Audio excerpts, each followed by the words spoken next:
Now, if we show you our desk, you'll think that we have created an absolute mess. Just emptied my handbag. It's deliberate. It's all deliberate because we're talking about cables, phone chargers, all bits of old electrical cabling that you perhaps stash on the off chance that you might need them again one day. Well, it's thought that every house in the UK has, on average, 23 unused cables. Now, I wonder if you think that's more or less in your household. And campaigners say these electricals are hugely valuable. They're calling on the public to start recycling them. New research has found there's a staggering 1.3 billion unused electrical items in homes all around the UK. Many of these contain semi-precious metals, most commonly within wires or cables, of which it's thought there are 627 million lingering in our cupboards or in our drawers. And research shows the copper content alone within these cables is estimated to be worth around £266 million. That's all together. So recycling them could help the planet and perhaps even your purse or wallet.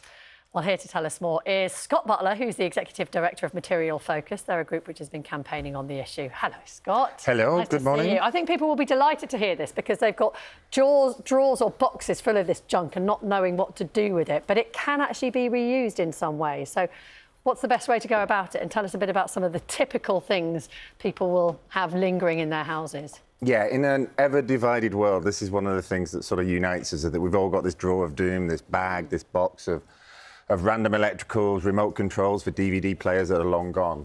And what we're doing with the Recycle Your Electricals campaign is highlighting that this stuff, this valuable tech that gives us value in our lives, it connects us, it helps us be entertained, it helps keep our clothes clean, our food safe, all that stuff is actually full of really valuable materials, and not least the cables themselves are full of copper.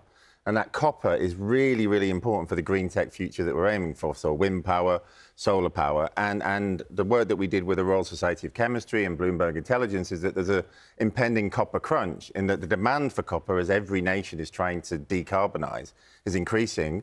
But the production of it takes a long time. It's environmentally challenging, socially challenging. And actually, we're sitting on this urban mine that if we get it to the right point, search Recycle Your Electricals, find your drop-off point, 26,000 of them in the UK. It's a lot nearer than you think. We individually can make a difference to this big, big picture. But where are those drop-off points? Because, it's not like the recycling bin that your council collects, is it? Well, it's a mixture. So 25% of the country have curbside collections of electricals. Regretfully, only 25% of that 25% know that they have that. So we've built a locator.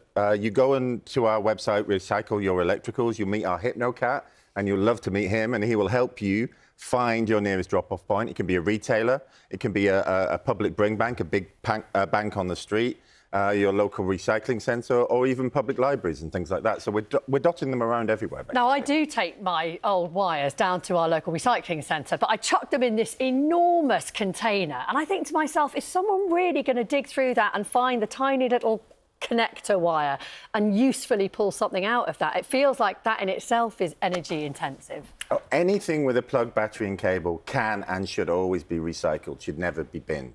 So it's copper, steel, aluminium, sometimes precious metals, the stuff that makes smart tech smart, are some of the most valuable materials on the planet. And there's loads of wonderful UK-based recyclers, businesses that are geared up for separating it, getting it back into its constituent materials, and then putting them back into the economy too. So yes, be very assured that it can be recycled. Right, take us through some of the items here. So the obvious stuff, the cables we've talked about, the electric toothbrush there, for which, I don't know, for whatever reason, someone doesn't have a purpose anymore.